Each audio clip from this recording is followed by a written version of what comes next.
Најпрво, Сузи, да ти се заблагодарам за прекрасната најава, што би се рекла во некои мои интимни кругови, родена мајка вака да ме најавуваше, немаше да ме најави. Ме разбираш? Да разбирам, да. Ке се жениш за ова, а? За кокошка. Ама немој да ја навредуваш, види ја. Бе, слушаш ли што те прашувам? Ке се жениш ти за кокошка? Да, јас ке се женам за Нона. Дипломираше пред 5 години на Универзитетот ЕФТА, денес Европа Прима, во класата на професорот Мето Јовановски и асистент Магдалена Ризова, а последната година кај Дејан Пројковски. Од тогаш игра низ македонските театри, особено на независната сцена. Оттаму потекнува и неговиот последен проект, представата Кокошка, работена во продукција на независниот театар Вортекс, каде што оствари забележителна улога на режисерот Фјодор Илич. Почитувани гледачи, во ова издание на Култ Култура ни гостува младиот и перспективен актер Ане Блажовски. Да, и таа наскоро ќе биде моја сопруга. И затоа јас, Ала Ивановна, ќе спијам каде сакам, колку сакам. Тука сакам да легнам, тука ќе легнам. Легнав. А он не би е добро тука. Легнам тука. Легнам тука. Ане, добар ден, добре дојде на програмата на телевизија Телма. Какво искуство беше за вас да се работи ликот на Фјодор Илич во представата Кокошка во режија на Теодора Силјановска, имајќи предвид дека не видовме класична комедија, туку повеќе фарса и драма на апсурд, во која, всушност, режисерот е раскинат помеѓу потребите на театарот и неговите емоции кон првенката Ала, која е на залезот на својата кариера, и она која доаѓа да ја замени младата актерка Нона.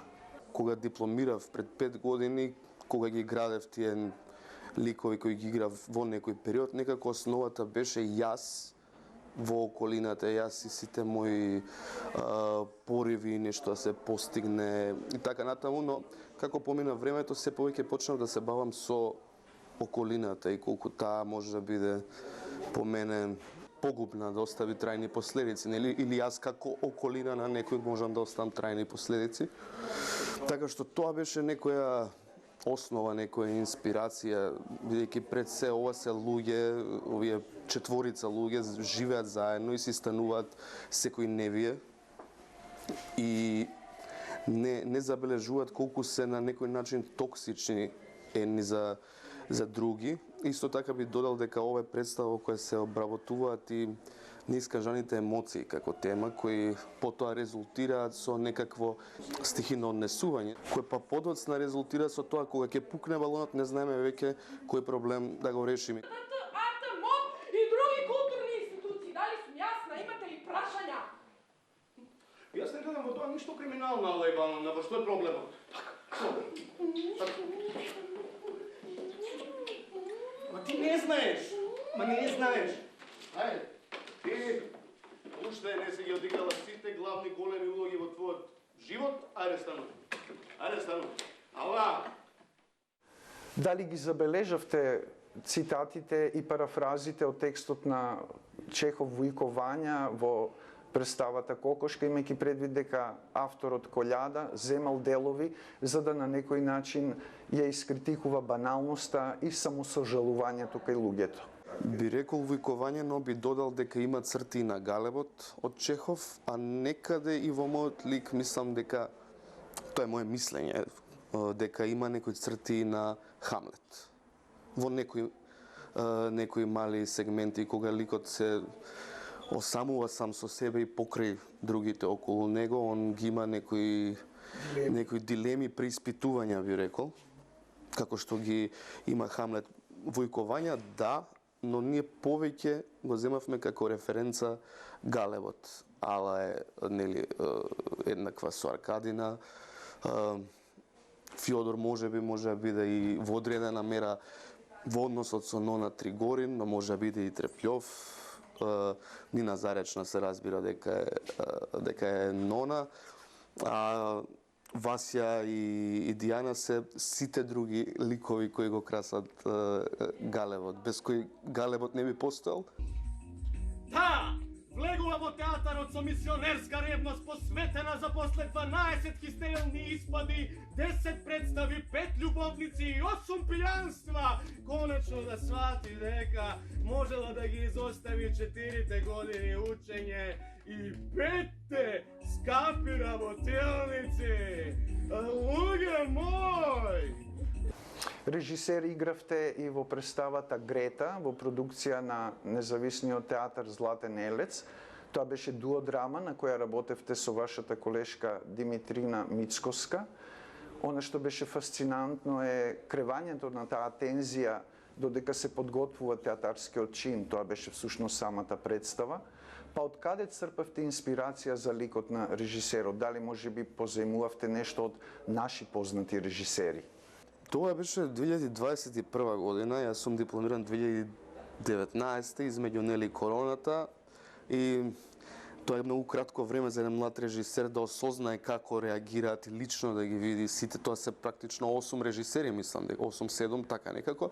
Меѓутоа, да, од муабети со колеги, мислам сега да не споменувам имења, меѓутоа многу јасно публиката која е запознаена со тоа како реагираат некои режисери, многу јасно со име и презиме ги кажа. Тоа беше, да, тоа беше некоја инспирација, меѓутоа главната инспирација во тој момент е нешто да се направи од нула и тој текст улета сосема случајно, некако се налепи, ни се види интересен на сите и така и направивме представата. Грета беше конципирана врз 8 всушност различни концепти за подготовка на сцената со кутијата на Грета од Фауст на Гете. Беше ли тешко тоа да се реализира, Ане? Тоа е еден од потешките процеси кои сум ги имал јас. Прво затоа што беше работен во услови во кои малте не е невозможно да се направи представа. Таа представа беше работена во една соба. Второ, јас не дека сега имам некое големо искуство, но тогаш немав никакво искуство во смисла на тоа кој е точно мојот метод на работа. Се уште се барав кога, каде, која алатка да ја применам. Ние, нели, учиме академија, меѓутоа, како и секој занает, така и нашиот занает, само се осознава и се развива само со пракса, со работа. Така да, инспирацијата беше, тоа беше едно тешко скалило, кое сами си го зададовме на себе и тоа беше главно инспирација да се прескокне тоа скалило, да се направи нешто уверливо, а сепак да има некаков шмек, да не биде невкусно. Еве да речеме дека секој човек се соочува со некаков проблем во својот живот, окей? Океј, луѓето често се чувствуваат преплавени од обврски, не можат да си се фокусираат, немаат самодоверба, влегуваат во една спирала, стануваат се поанксиозни, депресивни, со намалена самодоверба. Ова просто може да биде парализирачки се. Колку сакам јас се, значи во вторник ќе дадам да видим, ајде. Ај така ли, најде ли, дека до даде.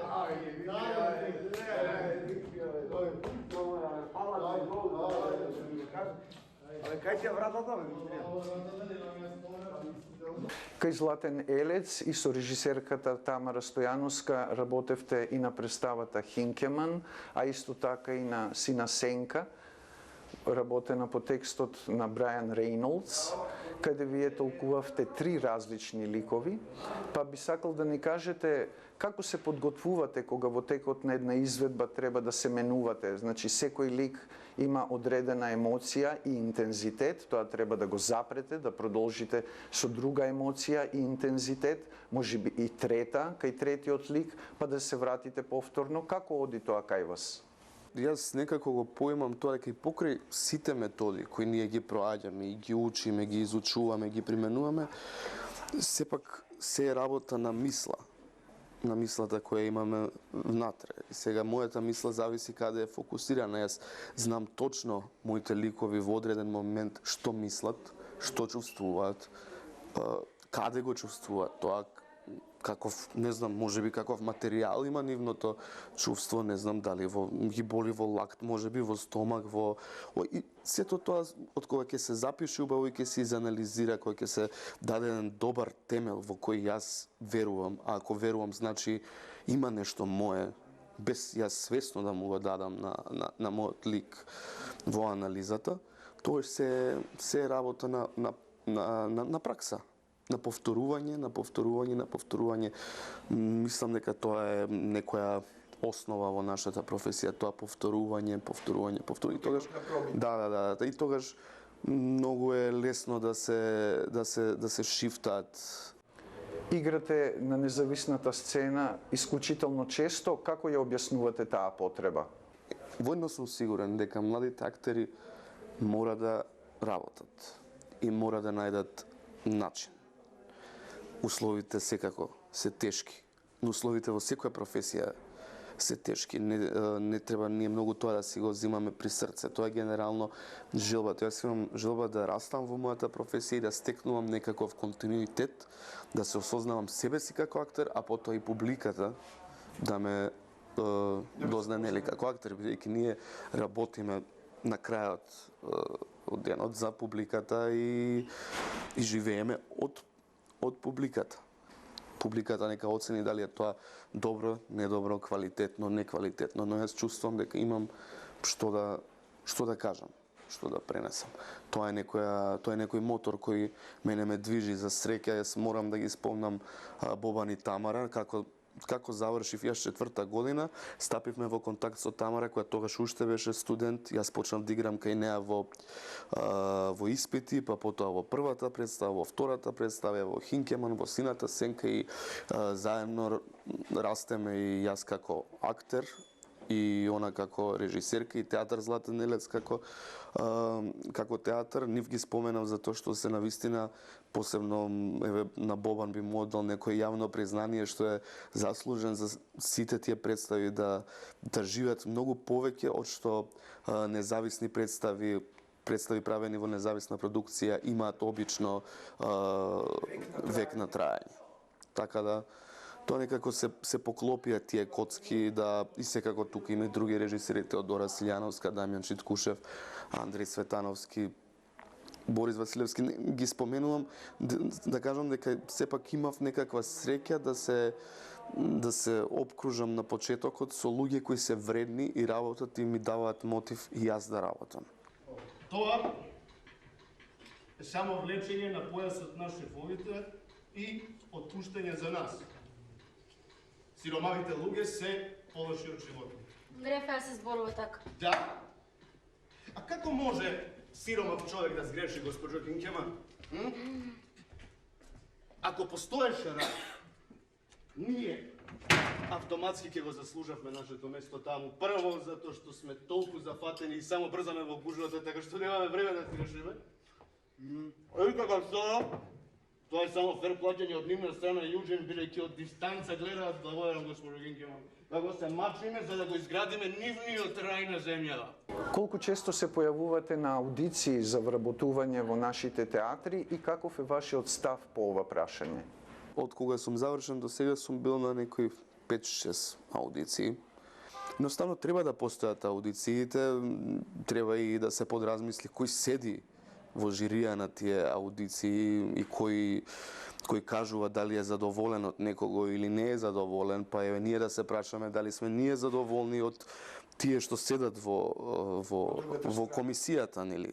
Се случува да седи комисија, јас и да не сум актер, и да не сум, само да следам театар, па да знам некои имиња кои за некои одредени години кои ги имаат во театар немаат направено ништо.